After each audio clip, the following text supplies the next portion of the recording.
वंश न्यूज, दलित पीडित व शोषित जनतेचा खणखणीत आवाज।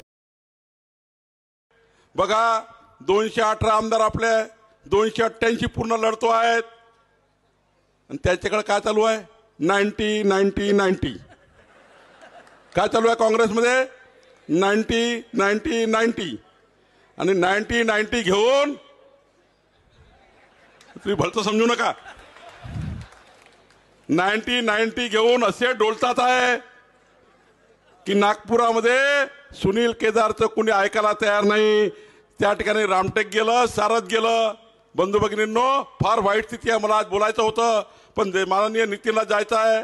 मी एकच सांगतोय, मी तुम्हाला वचन द्यायला आलो आहे, जेवढा कामठी विधानसभेचा विकास होईल तेवढा सावनेर आणि कळमेश्वर विधानसभेचा विकास झाल्याशिवाय राहणार नाही। बंधू भगिनींनो, आशिष देशमुख सारखा एक सुशिक्षित, खऱ्या अर्थाने इमानदार, कर्तव्यदक्ष कार्यकर्ता आज तुमच्या समोर आहे। आणि तिकडे तर बघा 22 वर्षापूर्वी 150 कोटी रुपये शेतकऱ्याच्या डिस्ट्रिक्ट बँकेतले काढून टाकले। तुम्हाला तर माहिती आहे, कोर्टाने 5 वर्ष जेल केली आहे।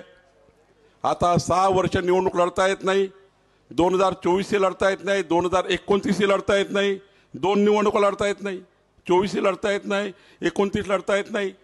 माझ्या लाडक्या बहिणीला लढवलं तर माझं काही म्हणणं नाही, पण माझा सवाल आहे, मागच्या वेळी नितीनजी मला पक्षाने सांगितलं संघटनेचं काम करा, निवडणूक लढायची नाही।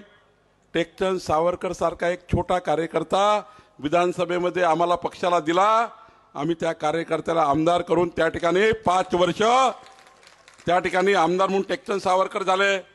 बंधू भगिनींनो, माझा सवाल सुनील केदारला आहे, 5 वर्ष या भागाचा आमदार करण्याकरता तुम्हाला कोणी कार्यकर्ता नाही भेटला? कुणा कार्यकर्त्याला तुम्ही देऊ शकले नाही? 5 वर्ष तुम्ही कोणा कार्यकर्त्याला तिकीट देऊ शकले नाही? 5 वर्ष कार्यकर्ता विश्वास नाही आहे? बंधू भगिनींनो, चुपचाप जाऊन एकट्यात फॉर्म भरला। आणि बघा, मी तुम्हाला दाव्याने सांगतो, आज जे काही तुम्ही संघटनेचं काम उभं केलं आहे, मी डॉक्टर पोद्दारांचं, व्यासपीठाचं, सर्व नेत्याचं आमचा व्हिडिओ जास्तीत जास्त लाईक करा, शेअर करा आणि आमचे YouTube चॅनल सबस्क्राईब करा।